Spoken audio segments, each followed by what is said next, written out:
Hello বন্ধুরা, সকলে কেমন আছো? আশা করছি সকলে খুব ভালো আছো। আর দেখো, সন্ধ্যাবেলা তোমাদের ভাবে বসে ফোন দেখছিল, দেখতে দেখতে সে দেখতে পেলো একটা খাবারের রেসিপি। তো রেসিপিটা ছিল একটা ডিম পরোটা। রাত্রেবেলা কিছু যেহেতু বানাতেই হতো, সেহেতু তোমাদের দাদাভাই বললো, তো তাহলে আমি এই রেসিপিটা বানিয়ে ফেলছি, আর তুমি বাকি যা কাজ আছে করো। তো যেহেতু দায়িত্বটা নিয়ে নিল, তো এখানে নিয়ে বসে পড়লো ময়দা, আর আমি এর মধ্যে দিয়ে দিলাম চিনি, লবণ আর সাদা তেল। তো সে সব ময়দাটাকে ভালো করে, শুকনো ময়দাটাকে ভালো করে মাখিয়ে নিল। এখানে দিয়ে দিয়েছে তারপর একটা ডিম। তো একটা ডিম দাও আমরা দেখেছিলাম, আর ওখানে বলছিল ময়দা দিয়ে করলে বেশি ভালো হয়, কিন্তু আঠাতেও করা যায়, কিন্তু আমরা ময়দা দিয়ে করছিলাম যেহেতু ময়দা ঘরে ছিলই। তো তারপর ডিমটাকে সে ময়দার মধ্যে ভালো করে মাখিয়ে নিচ্ছে। আর এই মাখতে মাখতে তোমার দাদাভাই বলছে যে একটা ডিম দিয়ে হবে না, তুমি আরেকটা ডিম নিয়ে এসো। তো আমি বললাম যে ভিডিওটাতে আমরা দেখলাম একটা ডিম দিয়ে করছিল, তুমি একটা ডিম দিয়ে করো। তো সে বলছে না, হবে না, তুমি আরেকটা ডিম নিয়ে এসো, দুটো ডিম দিয়ে করবো, তাহলে হয়তো খেতে আরেকটু ভালো হবে। যার জন্য আমি আরেকটা ডিম নিয়ে এসে দিলাম। সেই ডিমটাকে এখন সে ফাটিয়ে দিচ্ছে, দিয়ে ভালো করে ময়দাটাকে মাখিয়ে নেবে, শুকনো ময়দার সঙ্গে ডিমটাকে ভালো করে মাখিয়ে নেবে, নিয়ে তারপর জল দিয়ে ময়দাটাকে মাখতে হবে।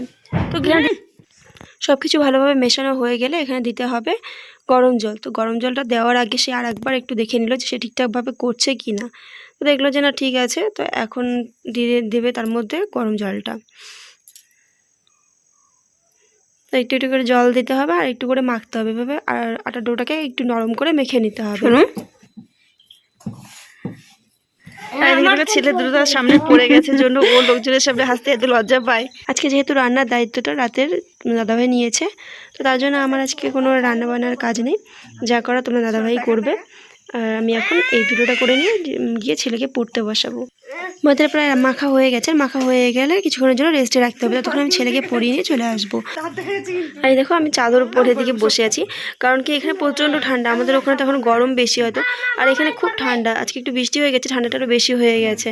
তো আসার আগে আমি বুঝতে পারিনি আমাদের ওয়েদারে থেকে যে এখানে এতটা ঠান্ডা হবে। তো দাদাভাই বললো যে একটু সোয়েটার নিয়ে নিও, তো ছেলেটা তো নিয়ে নিয়েছি আগে, আমারটা নিতে ভুলে গেছি। তো এখান থেকে বাজারটা অনেকটা দূরে, তো সেজন্য এখন তো দাদাভাইয়ের চাদর পরে এখন থাকতে হচ্ছে, সোয়েটার পরে চাদর পরে থাকতে হচ্ছে। তো যাই হোক, ময়দাটা মাখা হয়ে গেছে, ফিরে আসছে কিছুক্ষণ পর। এদিকে ছেলের পড়া হয়ে গেল, আর ওইদিকে তোমার দাদাভাইয়ের যে ময়দা মেখে রেখেছিল সেটা টাইমও হয়ে গেছে। তো চলো তোমার দাদাভাই কী করছে দেখি। এখন তোমার দাদাভাই বসে গেছে ময়দাটাকে বেলতে, বেলে এখন পরোটাটা তৈরি করে নেবে। তো আমি চলে এলাম ভিডিও বানানোর জন্য। আমার আর কী কাজ, আজকে তো আমার কোনো রান্নাবান্না নেই। তো এখানে নিয়ে নিচ্ছে তেল ময়দাটাকে বেলার জন্য। তো আবার ময়দাটাকে একটু ভালো করে মেখে এরকম করে পিস পিস করে বলের মতো এখন বানিয়ে নেবে। এবার সে বলের মতো বানিয়ে রাখা ময়দাটাকে এবার পরোটার আকারে তৈরি করে নিতে হবে। তো এবার এখানে এখন দুবারে পরোটাকে বেলতে হবে। তো দেখো, প্রথমবার আগে বেলে নিতে হবে।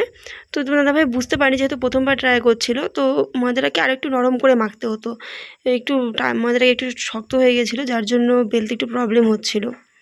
তো এভাবে ময়দাটাকে এরকম পরোটার মতো, মানে রুটির মতো বেলে নিতে হবে, নিয়ে একটু তেল ছড়াতে, উপর থেকে একটু তেল মাখিয়ে নিতে হবে, নিয়ে একটু শুকনো ময়দা ছিটিয়ে দিতে হবে, দিয়ে মাঝখান থেকে কেটে পুরোটাকে এভাবে রোল করে নিতে হবে।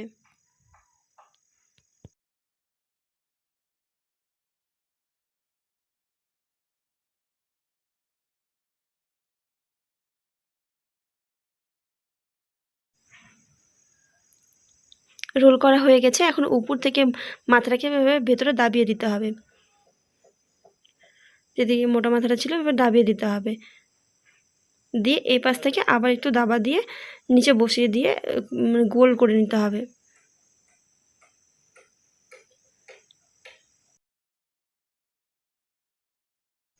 এভাবে হাতের সাহায্যে একটু চাপ দিয়ে দিয়ে একটু চ্যাপটা করে নিতে হবে, তাতে বেলতে সুবিধা হবে। এভাবে প্রত্যেকটা মানে লেচিকে এভাবে করে নিয়ে রাখতে হবে। এখানে ময়দাটা হয়তো মানে মাখতে শক্ত হওয়ার কারণে যখনই চ্যাপটা করতে চাইছে দাবা দিয়ে, তখনই সে ফুলে যাচ্ছে। তো এটা দেখে আমার খুব হাসি পাচ্ছিল। এভাবে সবগুলো লেচি করা হয়ে গেলে, যে প্রথমে যে লেচিটা রোল করা হয়েছিল সেই লেচিটাকে প্রথমে বেলে নিতে হবে। এভাবে পরপর যেগুলো করা হয়েছিল সেভাবে পরপর করে নিতে হবে। তো আমি বললাম যে চলো তুমি ইয়েতে বসে চাটুটা বসিয়ে দাও, আর আমি এদিকে বেলে দিই। যেহেতু একটু শক্ত হয়ে গেছিলো, আমি একটু গরম জল দিয়ে একটু ভালো করে মেখে বেলে দিচ্ছি। আর এদিকে দেখো তোমার দাদাভাই মিগুটে পরোটাকে সেঁকে নিচ্ছে। তো এভাবে হালকা করে সেঁকে নিয়ে তারপর তেল আর দিক দিয়ে তেল ছড়িয়ে দিতে হবে, দিয়ে আবার ভালো করে সেঁকে নিতে হবে। তো এটা বেশি তেলে না, হালকা তেলেই ভাজতে হবে। এভাবে তেল দিয়ে ভালো করে একটু ভেজে তুলে একটু লাল লাল করে তুলে নিতে হবে, একটু হালকা করে ফুলবে। তো আমরা ভিডিওতে পরোটাটাকে যতটা ফোলা দেখিয়েছিলাম, তো আমরা ততটা ফোলা করতে পারিনি, হালকা হালকা ফুলেছিল। তো আমাদের মনে হয় যে আরেকটু নরম করে ময়দাটাকে মাখলে হয়তো আর একটু বেশি ফুলতো, একটু বেশি নরম করেই মাখতে হতো। তো আমাদের সেটা যেহেতু প্রথমবার ট্রাই করেছি তো ততটা হয়নি। যেহেতু রেসিপিটা প্রথমবার ট্রাই করলাম সেহেতু হয়তো অতটা পারফেক্ট হয়নি, তবে জিনিসটা খেতে খারাপ না, ভালো হয়েছিল। তোমরা একবার ট্রাই করে দেখতে পারো, আশা করছি তোমাদেরও ভালো লাগবে।